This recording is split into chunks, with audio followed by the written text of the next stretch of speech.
Welcome back. It's still Morning Rush on Metro Television. We are live on the STV channel 277, live on Facebook and YouTube as Metro TV Ghana. Don't forget to follow us on Instagram, Metro TV _GA. So we continue the conversation on the affirmative action bill, and this morning we have CHRISTABEL NAA TSOTSO to help with the conversation. She's not new to this. It's CHRISTABEL. You're not new to this.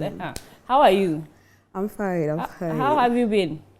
We're managing. Have you been here this year? Yes, like 3 times. This year? Yes. Oh, okay. You came with the other ladies. Yes. Okay, that's why I'm not really doing this. But then, Chris, let's start the conversation. I mean, Ghana has been struggling to pass this specific bill. One will ask, what at all is this affirmative action bill? Okay, so good morning to your lovely audience. With this bill, you know, anything that has to do with affirmative action has to do with a supporting action to help provide remedy for a particular cause. Yeah. And so this bill that we are asking for it to be passed, it's a bill that has actions that will curb or tackle the imbalances in both social, economic, political aspect, like that imbalance that we have in the society, that will bring parity in dealings when it comes to decision making, having both men and men on the same men level. And women yes. at the same level. Yes, men and women on the same level to have smooth discussions when it comes to decision making in the country. So basically, the bill tends to deal with the imbalances in the social, political, economic life of women in the country. Okay, you think the bill is there to, let's say, seal the imbalances, because in women representation at the election level, how is it like? At the district level, how is it like? Especially when I say election level, like in parliament, what's the number? At the district level, what's the number? How are women represented well in these places? Because these places help the women to make the decision. So how are they represented there? Okay, so when it comes to the parliamentary level, we have just 40 women out of the 275 members of parliament. Just 40, representing 14.55%, which is way below what Ghana has signed on to in international platforms. AU, that has to do with 40%, UN, that has to do with 30%. And we were hoping to achieve this, have like at least from 30 to 50% representation of women before 2030. So when it comes to local governments, we only have 4% of women participating in decision making, which is very bad for us, looking at how Ghana has come on global terms and when it comes to our dealings with the other world. When it comes to decision making, we are way below that belt or that mark given to us in international standards, yes. Okay. Wow. Then we need to really push for this particular bill. And you know, things that seem to be hindering us are quite a lot. Having to have Ghana as a patriarchal country, and we have our cultural values that when we come back, we are going for a quick commercial break. When we come back, we'll first look at the things that are hindering these decisions or these women. So we are going for a quick commercial break. When we come back, we'll continue the conversation.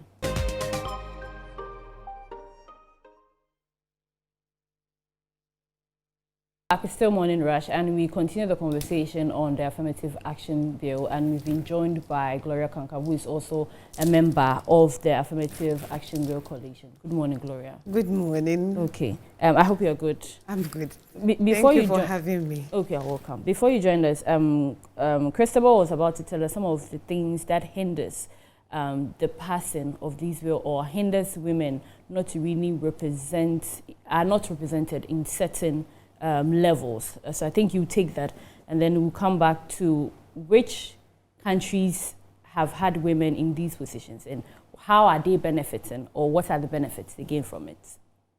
So first of all, it's about the cultural norms and gender roles that we have, and then patriarchy, mainly. What's patriarchy? Patriarchy is when society has oriented us to believe or socialized us to believe that men must lead, women must be led. So in that way, it affects us not only at the higher positions like parliament, judiciary, private sector, business, but across board, even from the home. So that affects women's participation because it makes you feel like, okay, if there is a man and I'm a woman, I have to wait for the man to decide, to lead, and then I will follow. And so when you even bring it down all the way to the political terrain, women's role is more of mobilization. So the women's organizer is to mobilize. So back to the domestics. And all of these are the gender roles, the gender norms that we have been socialized with. That makes men to be more dominant and women not dominant. Meanwhile, in terms of capacity, it's about who has the capacity and ability to take over whichever role. Yeah. And that affects the low numbers of women across these key positions that we find ourselves. But in terms of ability and capability, women are capable. Okay. Just as men are capable. Also capable. Exactly. So this societal norms is what is part of the reason why women don't really take up certain positions or are not represented well. Those not are even part of the norm. It's actually That's the cause. In fact, it's socio-cultural norms, historical background in terms of even colonization at that time. Yeah. How many of the men that were brought into Africa to lead were women? None. None. You hear all men. Men, yeah. So even colonization, historical background of all of these, and even read democratization of Ghana's democracy itself, it was all men. So all beyond that one, and then when we go back to our home, in our culture, in our tradition, the kingmaker is a woman, but who takes decision is the chief, who is a man. Yeah. So when we are talking about even traditional leaders, you hear people saying chief, chief. Meanwhile, traditional leaders are supposed to be both men and women. So it actually comes back to us from our own background. Yeah. And it builds up with us. It carries on even into our schools. Exactly. Where we believe that girls are girls prefect, boys are school prefect. It just recently we are trying to change these norms that girls also can be school prefect. Yeah. It's about ability and capability. Exactly. Not about gender. Yeah. And like you said, it's historical. It didn't start today, but we are trying to change it now.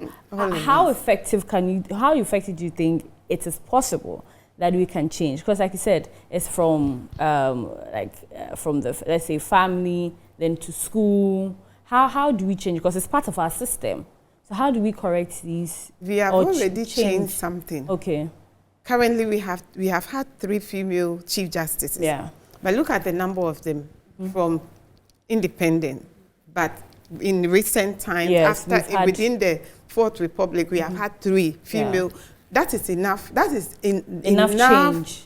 Some a focal point for us to look on that we can make a change. Okay. We have also had the female Speaker of Parliament. All of these are pointed that, okay, we can get there. Yeah, we can get there. And then beyond these pointed that we are looking up to, then we go back into our school and we change the books. Amma is playing Ampe has to change. Kofi is playing football. Both Amma and Kofi can play football and can play Ampe. So when those books, stories in those books change, then it trickles into the school leadership.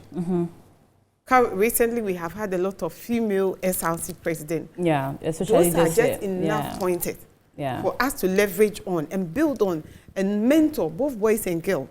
And let ourselves know that it's possible for both of us to lead together so that we have different perspectives, the female perspective, the male perspective. That will bring more sustainable development than we currently look at. Yeah. Because we have had men at all presidents since whatever time. Vice presidents, the same. Why don't we allow women also to become president? Yeah. And all of these also will go into a lot of changes. And that is how come affirmative action is important. How, if all of this will be possible, political party structures have to change, their manifestos have to change, their constitutions have to change. In fact, the political party acts, all of it have to be amended, so that we are not looking at women as women leadership in political parties as women organizers, which is back to the domestic. But we are looking at women leadership in party as party chairperson. Okay. Open the space, make it free for all, let everybody contest, and whoever wins, wins. And this will be done by affirmative action. You know, affirmative action is not going to be a permanent tool, but a tool to make a change. Okay. And when the change is done, we can move on. Just like VSHS, we realized some children were not having secondary education. And we realized, okay, if majority of Ghanaians have secondary education, something can be done for this country. So we say, okay, free SHS. The same thing with affirmative action. We need affirmative action. We build it over 10 years, 20 years, 30 years, 50 years. There will be a change. And that is what we expect. So that we have equal numbers, or if not equal number, we have the 40% threshold of the African Union, minimum threshold. So 50% is possible. And then we have the 30% threshold of the UN, of which Ghana has signed on to, because Ghana has signed on to the UN Convention on the Elimination of Discrimination Against Women, and also the Maputo Protocol. Okay, let's look at, Christabel, let's look at Africa. Which good examples, or which countries are benefiting from this affirmative action? Okay, so before I come to Africa, I just want to top up with what she said, the hindrances or how it can be kept. So looking at how we are even brought up at home is the first step. Because before we go to school, there are lots of things we pick up from the house. So if your mom or your father is socializing in a particular way, and it's like, men are supposed to do this, okay, boys do this, girls do this, you've already started giving the clear distinction as to which role a woman can do and that of a man. But if you make them all do same rules or same chores, then you should know that, okay, what if I don't have female kids? I have male kids. They have to learn how to cook. What if I have male kids and I have female kids? They also have to learn how to do most of the things. Yeah. And an example, a clear example, is the convener, Madam Sheila Minka Prebo. She told us how she was brought up by their grandmother, who, whether male or female, you have to learn everything of the other party. And at the end, it's helping them. So, I mean, parents should find a way to go about socializing their kids in order to bring about togetherness and unity. And then coming to Africa, interestingly, we have South Africa has passed, yes, Ethiopia, we have Kenya, and Rwanda is still the leading African country when it comes to having women representation. Yeah. They have like about 61%, and it's actually boosting their economy. It's giving them growth in certain aspects. We are not saying that if women are not part, economies can't grow. I mean, it can grow, but a touch of a woman, just as we have in the home, can also bring a difference. So having these countries set an example, I mean, what about Ghana? Other countries are looking up to us for a lot of things. When it comes to cybersecurity, we are ranking, I mean, at a particular way. But having us to be around, how do I call it? Is it 193 or something?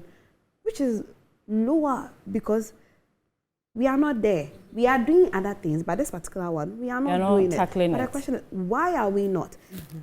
Just on Wednesday, the speaker assured the convener with the steering committee that he has interest and that we shouldn't worry, the bill will be passed soon. We are hoping that this soon will not be because next year is, how do I call it, election year, and it's going to happen as it happened in 2016, which we had like some form of, upgrade, and then after the election, it looks like everything dies off, and we're having change in ministers when it comes to women, children protection, and all those things. We are hoping that the soon will be quite, how do I call it, pressing enough for us to feel like it is not due to an urgent call, but it is a need for Ghanaians to have the affirmative action bill. Okay, we are wrapping up. Finally, what role do citizens have to play in the passing of this bill? Every citizen has a role, especially the media. We need to read why we need this bill, the justification.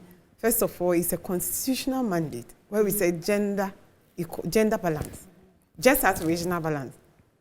So if we can do regional balance in terms of even selection of ministers, why can't we do gender balance also in terms of selection of ministers? And this at the top, at the grassroots, even on the farm, in the cooperatives, we have to select both men and women as leaders. Okay. And also, for example, if you are fixing a meeting, fix it in a time that fits every gender. Don't fix a meeting at 4 p.m. when you know women have to do something domestic, and which is also important for our sustainable development. So as citizens, we should all add our voice. We have strong justification. First of all, constitutional mandate. Second, because also we are low, our numbers in representation in decision making is woefully insignificant, and we need to scale it up. Yeah. And our role in this is to add our voice, advocate. It is not a tool for women's participation. It is a tool for gender equality. That's what the bill is. Affirmative Action Gender Equality Bill for both genders, so that we can bring different perspectives, we can bring innovation, both of us, and then we can move on. Because again, let me say that from independent, we have had all men president and vice president. Where have you got into? Why can't we change it? I wish this morning everybody would say, okay, the flag bearers are not going anymore. We are going to do another primate to elect women. Even with the primates, these last primates that they had, MPP had, some orphan constituencies where women represented have been taken over kind of by men, because those women have moved. Some of them have moved into other constituencies. Okay. And that is unlikelihood that they may not, I don't know what will happen, but we need to scale up. We need to step up our game. Everybody's voice matters, from the farm to the market to the home to the school to parliament to the executive to the Jubilee House to everywhere, so that women's representation can be recognized as a need, not as an urgent something. Thank you very much, Gloria Kankam and CHRISTABEL NAA TSOTSO. We really appreciate your time this morning. So we've been talking about the Affirmative Action Bill, and they are members of the coalition, and they're just hoping that the action bill is passed ASAP.